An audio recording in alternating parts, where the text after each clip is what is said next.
การที่จะน่าการเป็นจริงเป็นของจริงแล้วก็เถอะเราพิจารณาให้ยิ่งแล้วเราพิจารณาให้ยิ่งแล้วทุกเกิดทุกแก่ทุกเจ็บทุกตายเป็นของจริงย่างประเสริฐทุกโลภทุกโกรธทุกหลงเป็นของจริงย่างประเสริฐทุกโลภทุกโกรธทุกหลงมันจะเบาไปได้ทั้งเรื่องด้วยมรรคทรัพย์อันนี้ก็เป็นของจริงย่างประเสริฐย่างมรรคทรัพย์มรรคทรัพย์อุปมาคือน้ำดับไฟเป็นของจริงย่างประเสริฐว่าเนี่ยน้ำดับไฟเป็นของจริงย่างประเสริฐเรื่องของมรรคทรัพย์มรรคทรัพย์ก็มันยังมันท่านศีลภาวนาพระพุทธพระธรรมพระสงฆ์เรานี่แหละข้อมละซัวท่านดีนี่แหละมรรคทรัพย์นิโรธทรัพย์ถ้าใครแก่ในขั้นขั้นด่านครับคนใครแก่ในขั้นด่านมันเขามีสุยุสุยามนะครับแจ้งว่าที่นี่เป็นทุกข์ที่นี่เหตุเกิดทุกข์ที่นี่พ้นรับทุกข์ที่นี่ข้างดำเนินถึงพ้นรับทุกข์แจ้งซีเท่าจ้ะ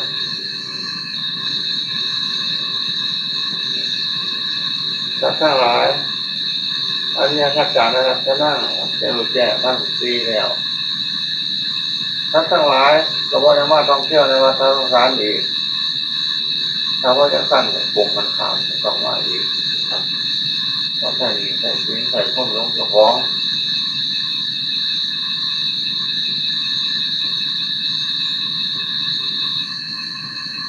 ขันทุกข์พวกนี้แต่อุปสรรคในโลกเดี๋ยวพวกนี้การปฏิบัติเพื่อบรรลุตัวพวกนี้ถ้ามีย่นอริยสัจที่ต้องเป็นสอง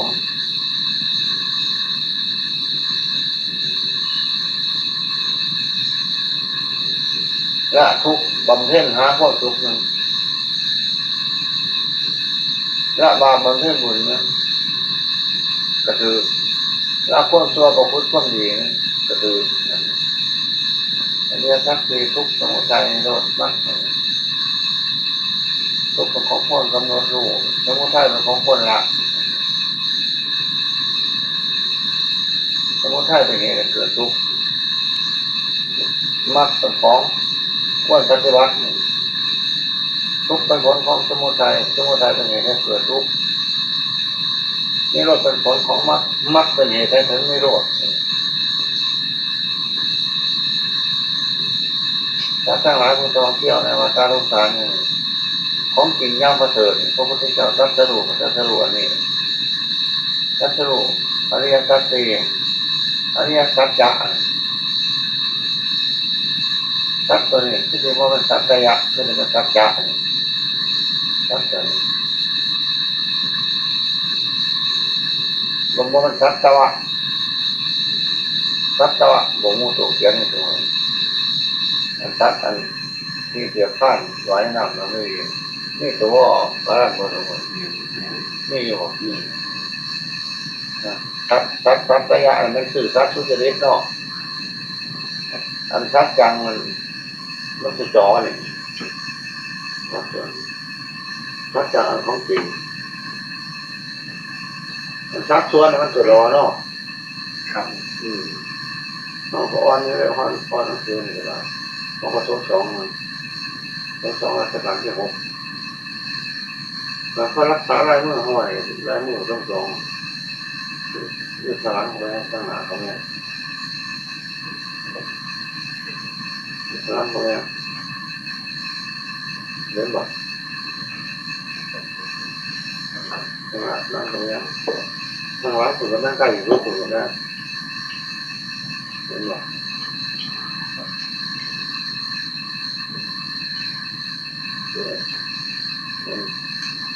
ให้เราบอกแล้วก็รักษาอะไรเมื่อเท่าไหร่แล้วตายยังไงเฉพาะอันอะไรนั่นแหละแล้วเมื่อใช่มาต้องสองแล้วจะตั้งที่ 6งูโตมันเป็นก็เห่างูโตเป็นก็สวยงูโตมันทำเห่าเกี้ยมันคือตัวเห่าเกี้ยไปเอา พูดถึงเสียงของวิทย์เมื่อไหร่ใครนี่หายโกรธเป็นไรถ้านี่ภาวนาด้านเสียพ้นทุกข์ง่ายมันนี่อีกอันหนึ่งอันนั้นพิจารณา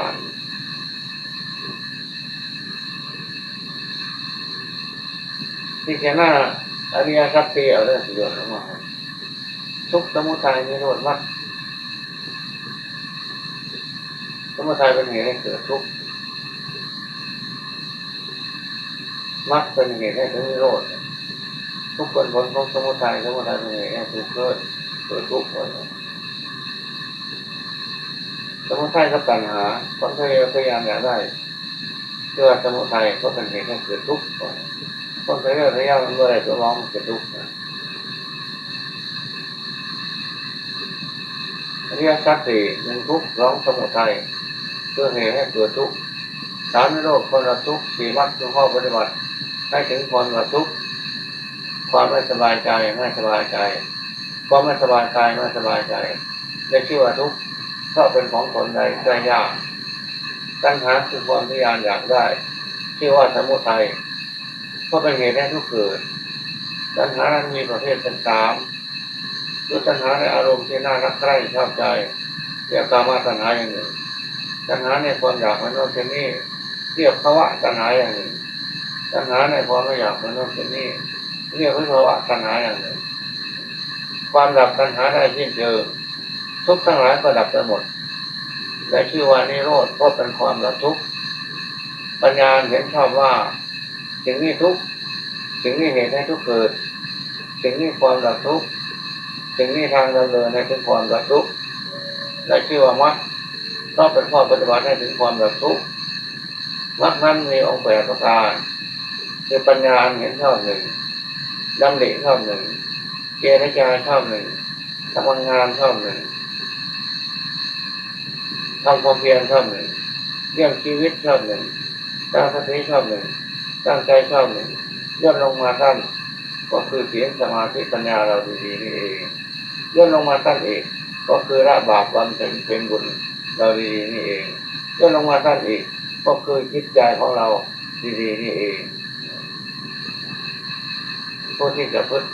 ที่จะมาพึ่งที่จะเป็นหัวยักษ์ถ้าบอกพึ่ง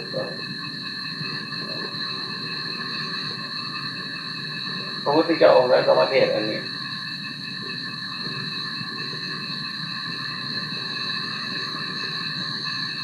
แก่เก็บตายเนี่ยเกิดมากแก่เก็บตายของใหม่ของเก่าที่เราเกิดมาแล้วที่เราเคยเป็นมาแล้วอันนุ่มอันสาวเพื่อกันอันเทาเพื่อกันพันตำแหน่งมากที่แรกเนี่ยพันตำแหน่งมากจะเป็นเล็บก้นหนูหน้าหนูเด็กสี่สองใต้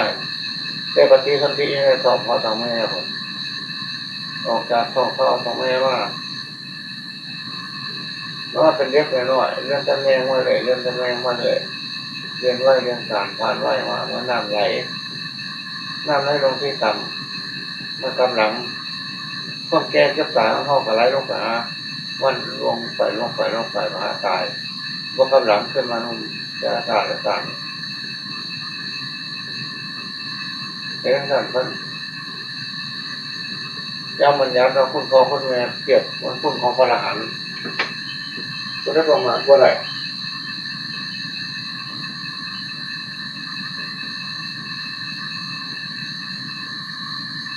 พระพุทธเจ้าหรือว่าพวกได้สัตว์ได้พวกถึงพอถึงแม่สักการต่างเป็นนกอะไรมาข้าวพวกเขาว่าพอให้ได้กินของเขาตาหน้าที่หลงล้นจะเป็นนกแขกสัตว์เป็นลิงแต่หาต้องว่าเพราะว่าพอให้ได้กินไม่ถึงว่าถึงแม่จะสัตว์จะพบมาตาพิทุปัฏฐานังพุทธทานังสังโฆถ้าไม่ได้บรรดาให้เป็นวิราบรรดาให้เป็นดับเอตมังคารมัตตังเป็นมงคลของเทวดาและมนุษย์ทั้งหลายแล้วมาท่องเที่ยวในวัฏสงสารนี่ถ้าเกิดเที่ยวแก่ถ้าเกิดเที่ยวตายนี่รถของอะไรของเก่าเจ้าก็เที่ยวมาแล้ว แล้วบางอย่างว่าตาด้วยผู้หญิงก็เคยเป็นพี่ผู้หญิงก็เคยเป็นน้องผู้หญิงก็เคยเป็นพ่อเป็นแม่แม่ใจโลกธาตุนี่ว่ามันตัดเป็นอย่างหนึ่งเป็นเราจริงตลอดทั้งสัตว์ที่อาการตลอดทั้งวัวทั้งควายทั้งสัตว์เสือสัตว์ข้างสัตว์หนามเนี่ยสัตว์สัตว์ดำเนี่ยหนามดำเนี่ยหินในอากาศแล้วมันขาดหนึ่งขาดหนึ่งเป็นมัดรักทั้งหลายผู้ท่องเที่ยวในวัฏสงสารผู้ที่ว่าท่องเที่ยวในวัฏสงสารนี่อย่างพวกนี้ขอที่เขาคิ้วกันที่บ้านนี่พระโสดาบันนี่พระสักขาข้านี่พระอนาคามีต้นประหารจบแล้วปริญญาเอกจบแล้วเราเข้าขึ้นมาเลี้ยนอีกเราเข้าขึ้นมาแพ้อีกขณะต้องข้ามดาวโลกแล้วหลงไม่ชนะชนะวัดแล้วนี่จะพ้นสลาชนะนี่ได้เมื่อใจชนะวัดแล้วประหารจิตใจจะฟ้องหลงไม่ชนะชนะวัดเหมือนเขามืดเขารับตาเขาเนี่ยเขามืดเกิดมันชนะมืดปั๊บเดียวโลดว่าเราขึ้นขบวนอีกคือตาชนะรับอีกว่าขึ้นขบวนอีกนะเหตุการณ์ขั้นตอนในรายใจโลกธาตุมันจึงเป็นว่าถึงคำสอนมองพุทธศาสนาวัดคนอื่นตัดออกจากวัฏสงสารแต่ละพระองค์หรือว่าพระองค์หน่อยๆที่มหาสมุทรกุฎนำเบิงเม็ดที่เม็ดดินเม็ดทรายในมหาสมุทรต้องจะออกไปทางงานนี่เลยเกิดขึ้นกันออกไปแล้วขึ้นกันล่วงไปแล้วขึ้นกันจะว่าในทางงานขึ้นกันจะซุ่มมาขั้นใดเนาะเราทอคนหัวอีกอ่ะอันนี้มาจะพ้นช่วงสุกไม่ได้จะพวกที่ใดได้จะพวกประตูในบ้านแล้วที่มหาสมุทรอันซุ่มยังวันเขา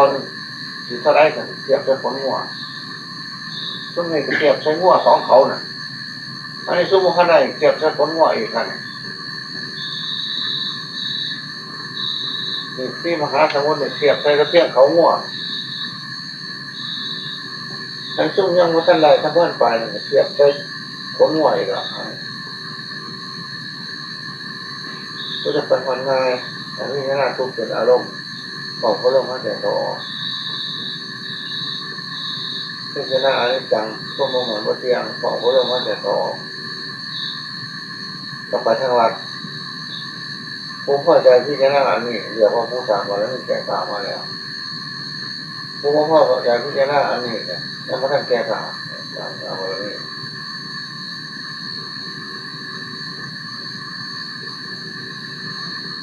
นั่นแหละบันดาลพอใจเราผู้มันพอใจเนี่ยจะออกจากวัฏสงสารมันมองเห็นทุกข์สมนาของไส้เลยมองเห็นเป็นรูปทางเพิ่งสมนาของไส้ว่าไปเพื่อนพวกมรดกมันกับพวกเพื่อนว่าไปมนุษย์มันกับพวกเพื่อนว่าไปวันนั้นมันพวกเพื่อนมันยินดีตามพันธุ์พานคนเดียวพอเห็นอย่างไรมันเอารักอะไรมันยินดีเพราะใดๆในโลกเพื่อนอันนี้จังเลยใดๆในโลกเพื่อนทุกครั้งใดๆในโลกเพื่อนอนัตตามันไม่ได้หลงธรรมชาติของไปของมันเองอย่างเห็นทุกข์ขนาดนึงเห็นโลกรอบนึงถ้าพระทุกข์ทั้งปวงมันอยู่ในโลกถ้าพระอนิจจังทั้งปวงมันอยู่ในโลกประจำโลกอยู่มันมีมันคือว่าเจ้าเกษียณจะเสียให้จิรูทำจริงหรือว่ารู้ทำจริงอันนี้กับว่านี้จะพ้นจริงเป็นจริงด้วยนะครับ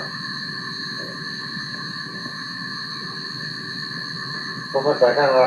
ถ้าพิจารณาทุกข์เป็นอารมณ์พร้อมก็ร่วมหายใจเขาออกนั่นแหละอันนี้อันครับสี่ร่วมเราร่วมลงหวานอันนี้แปดด้วยที่พระธรรมขันธ์ก็ร่วมลงหวานศีลสมาธิปัญญาก็ร่วมลงหวานพระพุทธเจ้าทั้งหลายพระธรรมทั้งหลายพระอริยสงฆ์ทั้งหลายก็ร่วมหวานศีลสมาธิปัญญาก็ร่วมลงหวานลงที่บนที่จะน่าทุกข์พอเขาลงหายใจเขาออกที่จะน่าอนิจจังว่าพอเขาลงอะไรหายใจเขาออกก็ไม่ที่จะน่าอนัตตาว่ามันเล่าว่าเขาว่ามันตายว่ามันมุขคนเป็นเจ้าว่าลูกเป็นเจ้าว่าเห็นจิตเป็นเจ้าว่าจิตผู้ลูกเป็นเจ้าว่าลูกผู้ล้มเป็นเจ้าว่าล้มผู้นี่ปัญญาแล้วก็มัวเลยผู้นี่พอดอุปทานง่ายๆเราดูคนง่ายๆคนถ้าวันนี้ลึกแล้วมุ่งห้องมันจะเป็นว่าบุญคือการคิดกันจะก่อนจะหลังก่อน สักห้องนอนแก่พุ่นไปพุ่นบัดของท่านมีคิ้วจะพระโสดาบันพระโสดาบันมีคิ้วไหนมีที่นาประจำว่าเท่าไรอยากล่วงละเมิดที่นาพระโสดาบันว่าเท่าไรอยากผูกเวทผูกไฟกับไฟเครียดหรือท่านเครียดหรือว่าเท่าไรอยากผูกมึงจะนั่งผูกเดี๋ยวมึงแบบนั้นอย่างนี้พวกนี้เพื่อนให้เขาจะตัดก้อนทำอะไรไปซะเขามาขอมาทำอะไรไปซะนะพวกมาตัวดาบันนะ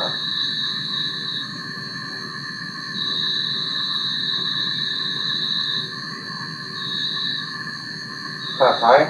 มนุษย์ค้าขายชัดเป็นอย่างเนื้อชัดที่ตกข่าวเพื่อเป็นอาหารค้าขายน้ำหม้อค้าขายยาพิษตัวมีนะตัวดาบันประเดี๋ยวพิษก็พวกกินนะตัวดาบันลาบพิษก็พวกกินเคยเท่มันก็พวกกินหมูแหนมนั่นก็พวกกินตกปูตกปลาก็พวกกินแค่ไหนว่าทุกข์สักคนปูมาตัวดาบันก็ได้กินช้อนทักว่าเลยว่ามันบอกเป็นเนื้อเป็นเนื้อลาบพิษถึงได้ละเคยก็พวกกินเคยมันเป็นของที่มันเกิดยึดครับเนอะยึดเนาะแล้วครับสุราเนี่ยว่าขั้นผลกันกับเราเอาขัดผลกับยากันว่าให้ไม่กินไม่สีกินถ้าผู้ใดเป็นพระโสดาบันเรื่องนั้นแต่ผมแต่ห้าตายอยู่ป่าต้องขโมยเพื่อชนกันตามย่างมากก็เกิดอีก7 ศาสตร์เข้าสู่พระนิพพานย่างที่2เกิดอีก3 ศาสตร์เข้าสู่พระนิพพานย่างที่1เกิดอีกศาสตร์เดียวเข้าสู่พระนิพพานส่วนพระสกทาคามีเกิดอีก3 ศาสตร์เข้าสู่พระนิพพานพระอนาคามีที่จำพวกเกิดอีกศาสตร์เดียวเข้าสู่พระนิพพานไปพรหมโลกส่วนพวกนั้นเกิดอีก5 ศาสตร์ก็มีเกิดอีก4 ศาสตร์ก็มีเกิดอีก3 ศาสตร์ก็มีเกิดอีก2 ศาสตร์ก็มีได้เข้าสู่พระนิพพานสันอวิหารสันอัตตปาทุตตาสุตสีสันอคติสกายมันสันของพระนิพพานของพระอนาคามีพระอนาคามีมันมีกิเลสในด้านโทโสโมโหกระเป๋าลงไปแล้วโทโสมันมีรากโทสะมันมีราคะกับมันมีพวกนี้ราคะในระหว่างผู้หญิงกับผู้ชายนี่กับมันมีตื้ออยู่มันนอนนั่งกันกับปันกีดินเงี้ยกันซื่อๆปันนอนกีดินนี่นั่งกันนอนเกี่ยวเดียวกันก็ได้ปันหัวดอกไม้นอนนี่นั่งกันซื่อๆปันไม้นี่นั่งกันซื่อๆว่าได้มีกิเลสในเรื่องราคะก็ปานาคามีบอกไปหลายแล้วแต่พระโสดาบันนั้นมีอยู่พระพุทธคาถามีแต่หางยิ่งดีเนี่ยผัวของเจ้าของยิ่งดีเนี่ยเนี่ยของเจ้าของว่าได้ว่าจะไปร่วงละเมิดของผู้อื่นบอกต้องมาเป็นระบายได้พุ่มแล้วเปิดระบายให้มุกทุกประเภทพระโสดาบันละแต่ว่าเสียดายจะเก็บเลยระบายให้มุกเรียนเนี่ยเรียนพระของหลวงกระซามวยตัวรักเตอร์ว่ามันสั่นที่หนึ่งหรอไม่ใช่ต้องนอกไม่ไม่ต้องตกคิดต้องมาถามเราก็กินเราก็กินเราเราคือว่ามันต้องหลังจากต้องมีอย่างเดียวแต่ก็เจ็บใจคือพอที่จะไหนอยากให้ที่เอาเขาจะเอาให้มันอะไรนึงเสียเปรียบมนุษย์เสียเปรียบเสียแค่มาเกิดแค่เจ็บตายเองไม่ได้แค่เอาพระโสดาบันมูโตมันสมท่าที่ได้เนี่ยเพราะเหตุใดเสบียงพ่อล่ะเสบียงพ่อน้องพ่อล่ะบ่หาจับที่จะได้กินอยู่โอ้ท่านว่าบ่มีเนี่ยคือตัวไหมมูโตที่เป็นตัวเองสิ้นหายได้สิบ่รักษาบ่ไหนวะเดี๋ยวเฮ้ยแมวสิว่ากัดลูกหลานนี่จะหายหลายเดี๋ยวว่ากันโอ้บางคนพูดอันนั้นเป็นโรควายเป็นกระโรควาย ก็เรียกว่าเขาคือให้เขาห้องเขาหายคือเขาอยากคือจะเป็นตัวเมื่อไหร่ผมมีสร้างออกมาเล็กน้อยแล้วบุคคลที่สร้างความดีทั้งหลายในโลกโดยยึดมั่นในศีลห้าเป็นตำแหน่งต่างๆเห็นต่างๆเนี่ยมันมีอะไรส่งผลบุญเลยนี่มันมีในโลกแบบในโลกอันนี้สองเสียงหาเนาะไม่สิ่งไม่ของโน่ขันไม่สร้างไม่คนไม่ของว่ารักตัวสิ้นหน้าตัวปลาหน้าขันไม่สร้างไม่พบอีกเมื่อเป็นคนอายุยืนมากเขาก็ต่างง่ายและว่าเป็นคนชีโลกอีกต้องตายโดยโรคชราขึ้นเดียวผมก็ได้ตายหงผมไม่คิดตัวปลาหน้าบนสุดมาพวกรายการไหนตัวปลาตัวพวกพวกการเมียที่มีสายการมีสารที่พบเกิดว่าศาสนาเขาขบวนล่วงละเมิดตัวเรื่องนี้ของหลุมของหลานของผัวของเมียของหลานของเหลนเขาพวกมีอันนี้สงพวกพูดปนเกิดว่าศาสนาเขาไปพูดอะไรมีคนเสือวัด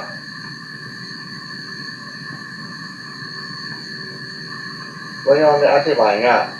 โอ้ยบางครั้งคนรับปากที่นั่นคนรับปากนั่นคนรับปากมาพูดเลยรับฟังรับพี่ง่ายๆหรือผมส่งกระถางยังไงเพราะอันนี้สงชินา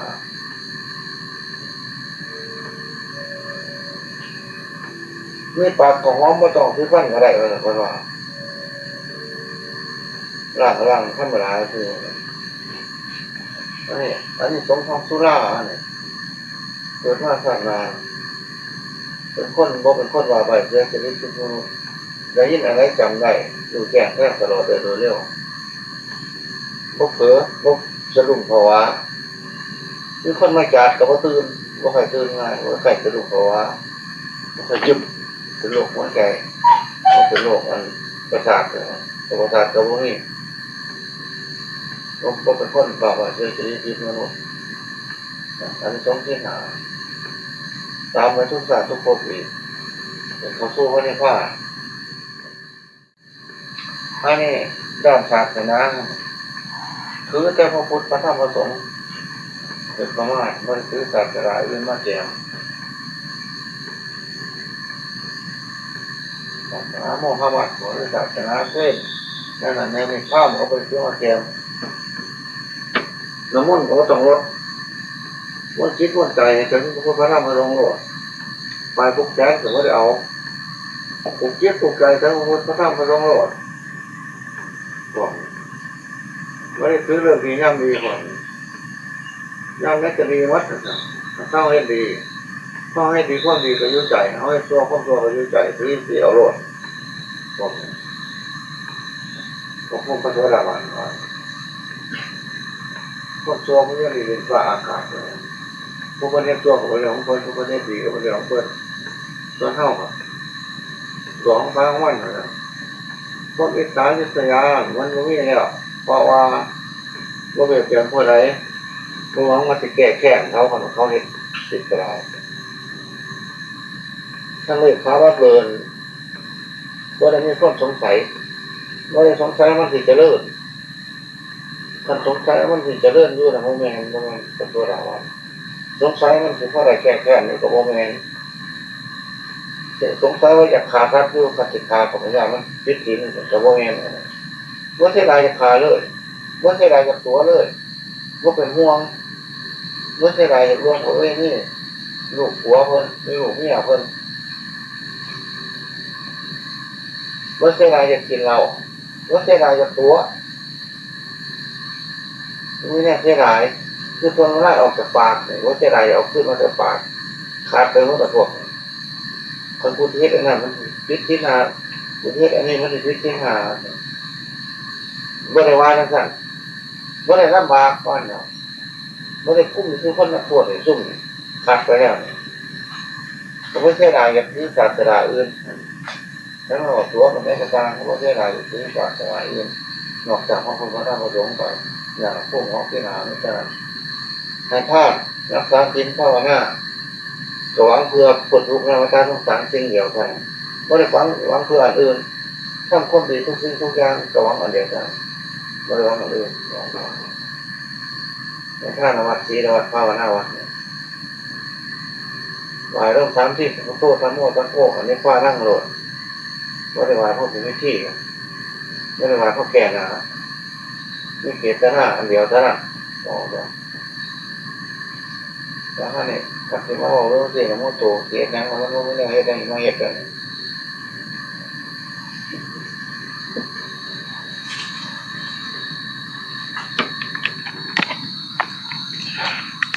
มันจะเป็นเครื่องเกลือกูลเข้าไปพันธุ์บ้านด้วยกันแต่ถ้าบัตรนาเพื่อพันธุ์บ้านนั่นมันเนี่ยไปไว้มันจะเป็นยา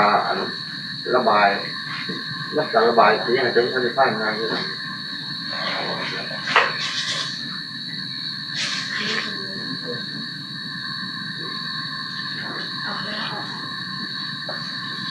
เนี่ยคือ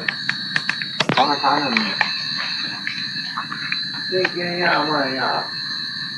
คนหนึ่ง2 ปีทั้งเก็บเป็นพอนะให้เป็นปฏิบัติร้ายเลยนะท่านเข้าไปเจอหลวงพ่อนะเพราะนั่นจำคอยไปโรงเรียนเลิกว่าสั่งหน้าไปโรงเรียนเลิกมากจนหลวงพ่อเนี่ยเพิ่นเลยนะเลิกตัวหมอดินแล้วเล่าเอาเนี่ยเอาเสือหมอไม้มากเสือหมอไม้มากมาจบเป็นสอบแก้มโกดอกเอาแก้มโกไปจบรถมันที่มันฝาดเนี่ย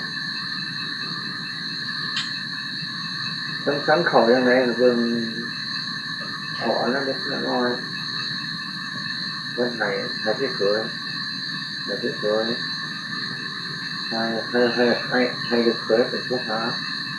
อาหารเยอะเลยของมาผมเลยมาเศร้าดีกว่านะไม่อยู่ในนี้มั้งเจออย่างนี้พันเฮ็ดยังไงพันกินยังไงพันยังไงซ่อมเป็นก็ได้คนอายุ12 ปีฉันขอได้ว่าเขาใส่ประมาณนั้นสิจำเลยคนใส่กันทั้งวันทั้งข้าวนะต่อกันขับตัวเอือดอาดเลี้ยงไปจะขั้นมือ2 ขั้นจิ้มละบาดบัวปลาโดดบาดบัวปลาโดด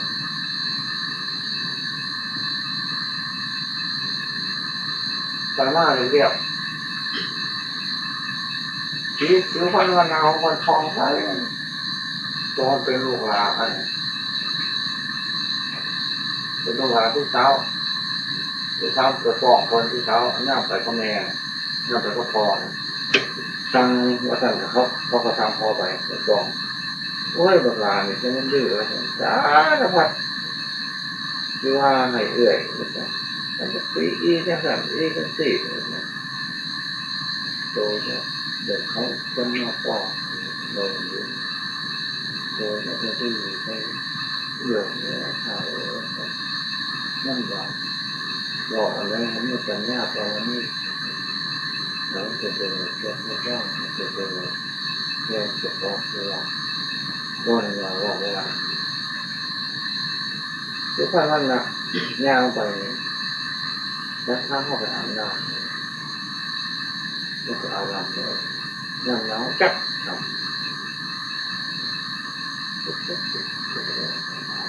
ใช่ครับอาบน้ำพันเลยตายแล้วคิดครับว่าอาบไปเลยว่าไม่อาบเนี่ยต้องรอเสียชีวิตเนี่ยต้องรอเสียชีวิตของเราเนี่ยยาไปยากบเมื่อเยอะหนาเลยร้านเครื่องหัวหอยยาไปกบเกิดตัวเอ็ดคอยเป็นเขาขังเนี่ยจะได้ขังเนี่ยตัวนี้อย่าเอามาเป็นเข่าเชื่อจะได้มาทำอันตรายนี้เราไม่เย็นจะได้มาทำอันตรายขามหน้าโค้งพ่อหน้าก็ชอบไปกลมแต่ก็พอกลมนาจะชอบพ่อไอ้คอแต่คอมันจะสุดท้ายมันต้อง2 ศอก 3 ศอกอะไรอย่างเงี้ย พอหน้ามันก็ไปจับคนนั่นของตะกั่วนั่นเดี๋ยวลงของอยู่ข้างหลังนี่มัน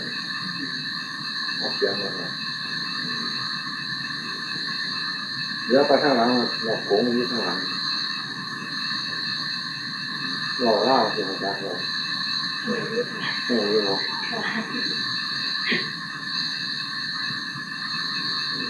จับคนโขงตะกั่วนั่นนั่นนี่ครับไปทำแอลมอทำมันไกลประมาณ2 เซนไม่ขัวขวงไปขวงตัวเหวเข้าไปกับธรรมชาติไปแล้วกัน5 องค์แล้วกัน4 องค์นะนี่5 องค์หมดเรื่องไปซึ่งนี่คือเขียนเลยซึ่งนั้นส่วนคนนั้นร่องคุกเรื่องว่าบาทบุกเขาไปได้ทำหรือทำก็ได้ทำนางร่องพ่อวิทย์ของเราเนี่ยมืดอาราบอนอาราบอนถึงแก่ก็เสียงเปิดประตูทำอืดอาดเลยบอกเสียงเย็นมากครับนี่เพราะเนี่ยไปวันนึงแก่งวะก็เสียงเปิดประตูทำเสียอาปากก็ปั้งใจนะจ๊ะออกจากเสือหันไปอีกไปเห็นกองเงินกองค่ำเงินเดือนจะโบราณใจก็บ่เคยจำได้ซึ่งอันนี้ก็ต่อหน้าต่อไปเรื่อยต่อหน้าโอ้เสียงเย็นมากอีกยึดเสนอเอาเมียเสนออาจารย์เขาไปอีกของรุ่นอีกฝากประหันพูดคัดกันว่ามันเสียงเย็นเจ้ายังไม่ถึงเนอะอาจารย์เจ้าจะไปเอาเมียเนอะเจ้าสิบ่เจริญหรือว่าสามารถได้ทำอันตรงไหนตรงถึงอาจารย์ออกมาเป็นทวารทั้งนอกบริเขียนอันนี้หัวจินจิตเจนแจ๊กมองจักภาษาใต้วาแล้วไอ้ตัวนี้วัดนี่ประพันธ์บริเขียนจะเริ่มจักจะได้นี่หายตัวเลยใช้ตัวไปใช้บาทเจ็ดละหายตัวเลยหนีไปเลยไปส่วนได้พวกใหม่นี่เราเร็วไปเลยหายเลยหรือได้หายพอเห็นพระเจ้าประจำมารับความเจ็บอะไรไม่ใช่บาทให้หลายคนไม่ได้เลยนะว่าคิดเป็นแจ็คเขาดำก็มีเขาแดงก็มีเขาห้อธรรมดาเขาห้อธรรมดากินได้ไหมฉันได้เน่าได้บ่หลวงปู่เน่าได้บ่เขาซุ่มได้ก็เขาซุ่มนั่นเน่าได้บ่หลวงปู่คำว่านี้พันวาบูดได้บูดเสียได้คำว่านี้พันวาครับคือสิบบูดคือที่จังไรก็ไปจับกับคำว่านี้พันออกไปได้พอได้หรอพอไปนอนน้ำเสมอจังหวะพอฟันตอนนั้นมันเคยไปเที่ยวครับที่ใต้บวชเรื่องกันเรียนหนังสือเรียนจบเรียนเจ้าโบราณเรียนปฏิโมกข์เรียนส่วนวันใหม่วันกลางเนี่ยนี่แต่เมื่ออยู่ในระหว่างเจ้าขันษาจะคอนดอยทิศจะปูดกับไปดอยทิศจะปูดประเทศอินเดียลงเรือไปพอแม่จ้างให้ลงเรือไปว่าพกตำเรื่องของมันพกตำเรื่องมี24 บาทนั่นเหรียญพกเรื่อง24 บาท64 24นี่ไม่ได้หันเมื่อไหร่เขาอายุเนี่ย6 ปีขาดหน้าเนี่ยเตี้ยนน้ำมันนี่จะต้องนอนกินเงินนะเป็นสาวดำหน้าอยู่เป็นแล้วลงที่สาว3-4 คนต้องแก้วต้องแหวนเป็นที่ชาวบุญมีแต่ชาวบุญมีเด็กไว้อะเขาที่ด่าคนอายุ18 ปีก็ได้ตายเขาเดือดร้อนหรอกคือคนนี้ผู้ชาย2 คน เขาจริงเขาต้องดีเนี่ยลูกเป็นต้องสาวลูกชายโตเป็นลูกหลานนี่มันมีได้ประวัติที่นี่ดีนักแล้วไปพ่อนี่สี่ไว้นี่ไงนี่คุณนี่นี่ไงแก้วนี่ไงแหวนนี่ไงกันที่แบบท่องดีแล้วบอกทิ้งเอาให้ทั้งคุณแล้วแก้วนี่ไงประวัติหน้าเนี่ย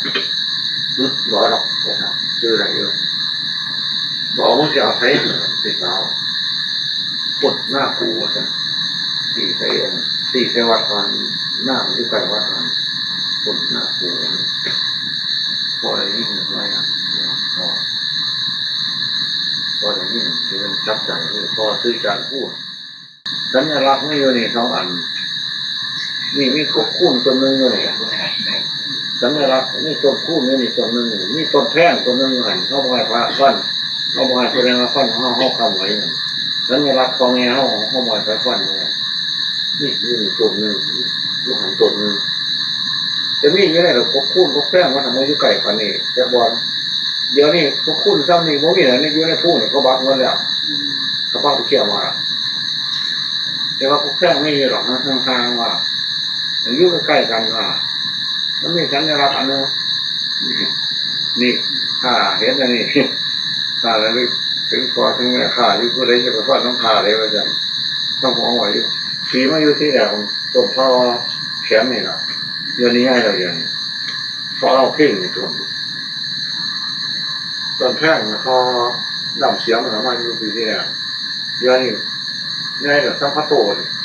ง่ายกว่าพัตโตอีก31 ปีนี่มาอยู่กันไปเห็นอะไรกันคือเห็นพ่อเห็นแม่กันว่าการคือเห็นพ่อเห็นแม่เนี่ยโอ้มีอะไรสองหลายเดี๋ยวเลยกูนั่งเฝ้าหน้า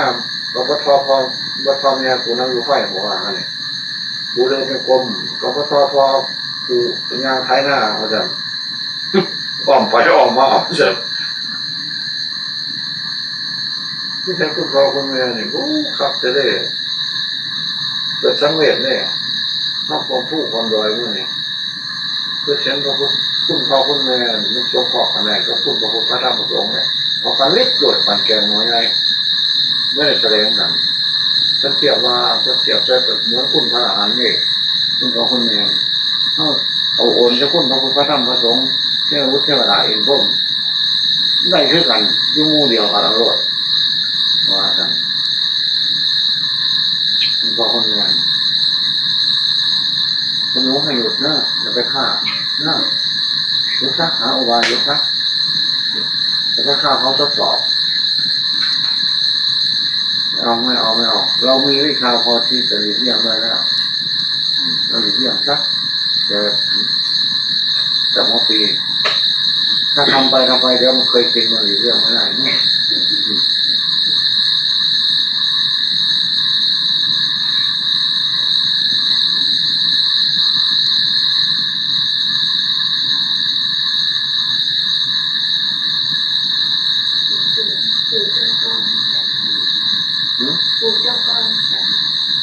พระเจ้าก็เป็นคำทางอีสานคำว่าเจ้าพ่อมันจะสูงชันขึ้นเขาเรียกว่าเจ้าพ่อสูงชันเป็นอย่างนี้เรียกว่าเจ้าพ่อถ้าว่ามันสูงโตเรียกว่าเจ้าโก้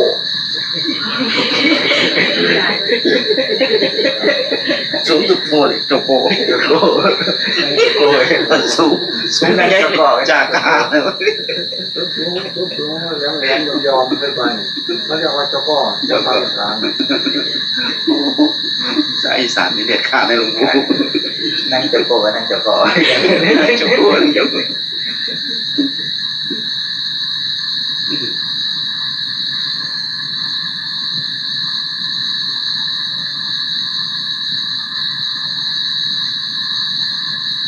คุณง่ายก็อยากนอนนะว่าง่ายคุณง่ายนะว่าที่พ่อมาขึ้นมากครับปูได้สั่งกองยี่ในรถแล้วพอหอดถึงเพิ่นผู้นี้จะขึ้นเพื่อนจะขึ้นมาชี้ยุ่งจังไหนมันมวยแนวตัวนี้ที่จะเอาบุญไปแถวก็เลยอธิษฐานจิตว่ายังไงก็ให้ขึ้นไปได้ขึ้นมากกันได้ดีขึ้นไหวด้วยอธิษฐานจิตถึงหลวงปู่ขอให้ขึ้นได้ที่นาการเดียว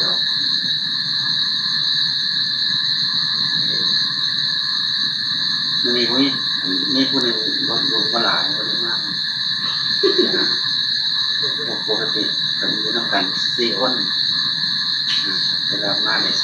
3คนหนึ่งคนได้มากเลย อันนี้ มันไม่สุระหรอ พอตอนนี้เลยนับได้ไอ้คือต้น คนไปใส่กระปันดูก่อน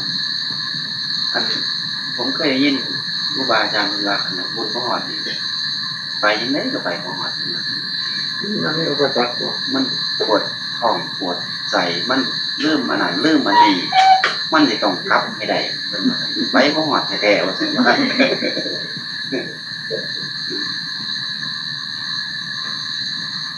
78 79 80แล้วผู้มัน80แล้วผู้มันมีใกล้เขามาอย่างเจ้าเขาเวลาตามันจรริบดีลงรับเหลืองเขา เอาสะพานลง มันเกี่ยวกันประวัติเท่ามันเกี่ยวกันกับหลวงปู่ฝันเกี่ยวกันกับหลวงปู่มันเกี่ยวกันกับหลวงปู่มหาอยู่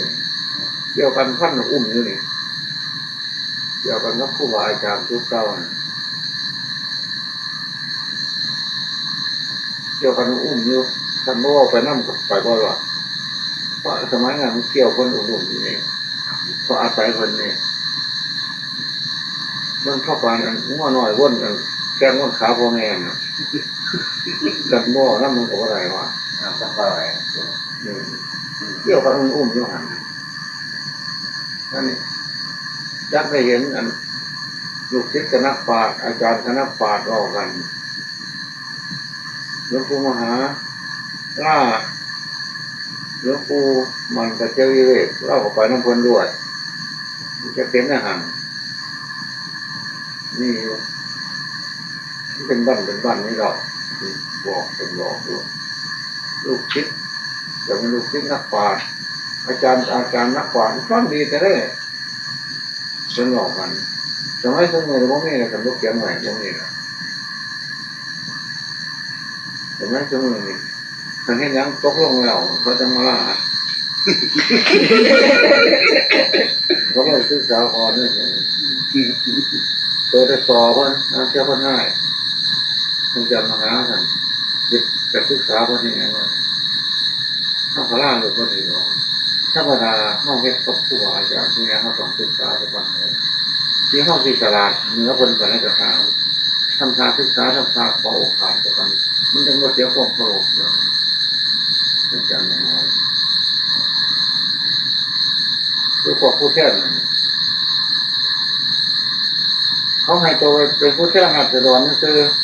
เมื่อเขาให้เป็นนักมวยเอกกับรัฐบาล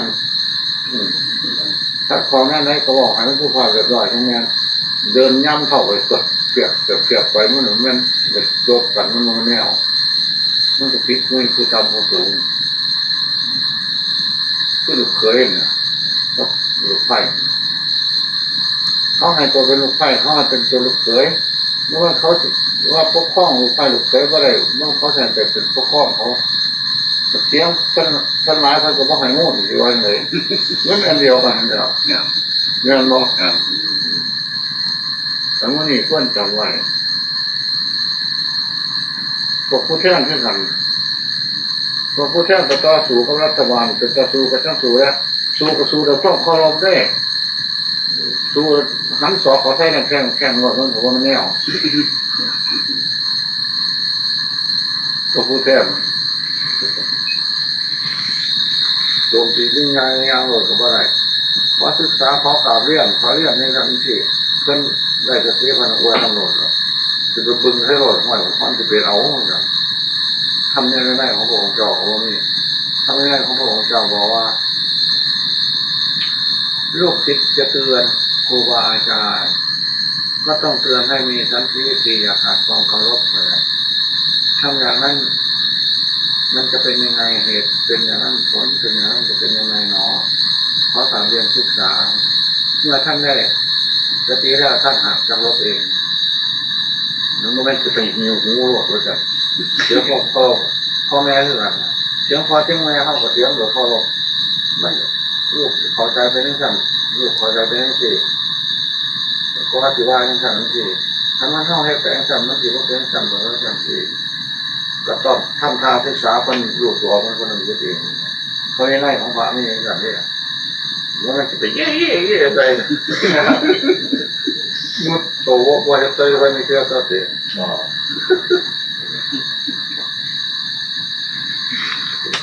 เนี่ยขึ้นกันนะเอาเนี่ยไปเรียงแม่อะไรทันเนี่ยได้แม่จมให้เนี่ยนั่นเป็นกระเทียบเนี่ยเป็นกระเทียบห้องจะไปรอฟังมาบอกห้องเอาบ่ายสอนเนี่ยเอื้อนลำเลื่อมเข้าไปเนี่ยได้เนี่ยแม่จมให้เนี่ยพอจมให้เท่ากันเนี่ยได้มันสิพิษหูมันสิมุ่ยกับสูแก่ห้องจะไปรอฟังมาบอกห้องว่าจะเนี่ยดีแต่ห้องเอาบ่ายสอนมันให้มันถือแล้วมันถือก็พอกับแม่ตัวห้องมันคนจีโกงเจอได้ห้องอยู่คณะว่าห้องคนจีโกงเจอได้ห้องไปใต้ห้องไปอาศัยมรดกความแต่อาศัยมรดกเนี่ยครับห้องยังจีโกงห้องแต่ห้างเข้ามาโกงไม่ได้หมายว่าอันไปพันอันจับของเขาหรอกยี่มอนมันอย่างป้าคนแม่มันแม่เท่าพอมายามรู้มายามมึงของพ่อเขาไอ้ปูซะเอาปูมาบ้านเดี๋ยวกินวันไหนใครเพิ่นได้กินวันเลยกันอันแม่เขาจะตายใช่แม่เขาอีนี้ตายแล้วตกตาตกซ่อมแล้วพอเนี่ยมึงได้มันเอาพวกเขาไข่กอกูพวกเขาเรากูเขาว่าเนี่ยมึงเห็นว่าจะยี่ห้ามันนะจ๊ะเนี่ยเจ้าของเธอแล้วเอาไปให้นั่นขายสองมือคอยว่างไว้เขาจะออกให้มือเดียวเขาบอกมาให้จังก็ว่าจังเนี่ยมันเลยฉีกโกงเธอได้เขาเอาให้สองมือเจ้าเขาไปเอานั่งมึงสักพันบอกว่าจังตอนนั้นเลยเขาก็บริวารอย่างเลยคุณละคนว่าไปอยู่น้ำภูเขาหางเขาไม่เขาตัวบริเวณยังเขาก็เหมียงแต่มันเป็นนักตัวดอกไก่ทุกขาว่าเห็นเขาก็เหมียงเสียสัญญาณดำหน้าสิย่ำโลกาสิเขาเลยที่10ผู้ขาได้50 60 80หรอกหรือว่าสั่งเฮ็ดเนื้อเข้าไปซะแล้วเขาเลยผมมีสักชมเฮ็ดเนื้อเข้าไปซะผู้ขาว่าได้เฮ็ดเพื่อนผู้ขาว่าได้เฮ็ดเพื่อนว่าค่อยเขาว่าได้ซื้อหน้าเขาว่าได้ซื้อของเขามัดไปรับมรดกเขาเป็นลูกปลามรดกก่อนกันเมื่อแล้วผู้ขาป่วยนั่นป่วยมันเขามาเมียนพุทธละให้มาเสร็จน้ำกดน้ำกอยมันให้บ้านนี่กันยังว่าเนี่ยโดนตัวเนี่ย7-8 ปีเข้าไปตายวันป่วยขึ้นมาเมื่อลูกค้าค้อนสินไปแล้วพูดไปซักลุ้มดินกรมรถไฟมันกรมรถไฟมันอยู่ไกลเลยมันอยู่เลาะสร้างเมืองเนี่ยเขาบอกว่าอีเกียนก็ไปซักให้มันเป็นยังเรื่องเป็นไงเพราะของน้อยไปให้ยังว่าสั่งว่าให้ไปเราว่าสั่งติดต่อแทนคนมันว่าสั่งมันเฮ็ดให้ลูกก้อนว่าสั่งลูกกล้วยปีละมันเฮ็ดให้ลูกย่างเต็มใจเลยว่าสั่งติดต่อแทนมันนะยังติดต่อแทนมันไปอีกด้วยนะยังที่พวกเอาเมียที่ไปบวชคุณว่าสั่งโอ้บอกไปสั่งว่ามึงไปบวชทำเนี่ยมึงจะเห็นไม่เอาบ่ว่าสั่งเขาว่าไงโยกไม่ได้บวชทำเนี่ยเด้อสั่งแบบบวชอุทิศบุญอุทิศบุญหาตายโลกธาตุแล้วก็บวชเพื่อเขาสู้คนในฟ้ามันไม่อยากเอาอีกไม่เอาสั่งขัดเอามันก็เอาก่อนตายมากว่าสั่งตัวเขาก่อนตายง้วตัวนึงเป็นก่อนตายควายตัวนึงก็เป็นก่อนตายไก่ตัวนึงก็เป็นก่อนตายเป็ดตัวนึงก็เอาก่อนตายมากว่าสั่งอันนี้มันเขาตายก่อนตัวนี่โอกาสได้บวชเลยกับตัวตายก่อนเขาตัวเขาไม่ได้บวชแล้วว่าสั่งคือจะสั่งมูคนถามอย่างไรหลายคนอยู่ถามว่าโอ้ยคุณเนี่ยปกติดอกว่าปกติคนดอกว่าเป็นในห้องวิจารณ์ในโรงเราสร้างเมือง ว่ามึงให้ใครเป็นใครให้หน้าเป็นหน้าเท่าเลยพอจะไหนมึงมาจากมึงคนชัดชื่อว่าจะอายุ20ไปวัดแต่โตคนเดียวนะช่วงนั้นเขาบอกไปหรอกย่ำรับเวลาพระสิงกับอายุ20จะรู้คนหนึ่งเลยอายุ20มาไปวัดบนผู้เฒ่านุ่งผ้าสโลงให้ตรงง่ายๆจะเราพอวัดว่าแต่ละบนมุ่นผู้เฒ่าอยู่เวลาพระสิงนี่ตัวผู้เดียวนะช่วงนั้นเขาไปเป็นบ่อยทั้งหมดเลยมันจะได้กินเนื้อมาเลยตัวไปนี่ใช้อามันอะไรมันแก่มากเขาเลยเป็นมากกว่านี่ใช้อามันแต่รักษาศีลนะเพื่อนรักษาศีลนอนนั่งวัดบ้านหรอกวัดเปล่านี่แต่มันเดือดหันแล้วมันเดือดเราสร้างเมื่อมัน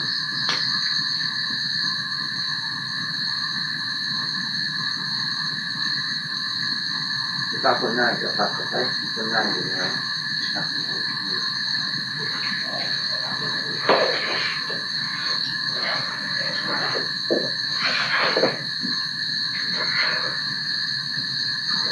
ตัวนี้มันโค้งเกี่ยวกับตัว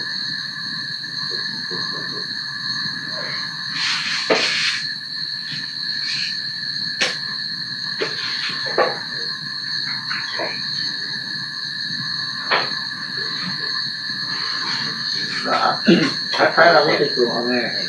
ผมโมจะนอนเลย นะตัวคล้ายเราจะไปตัวเอาแม่ตัวไปตัวเอาแม่ฮะ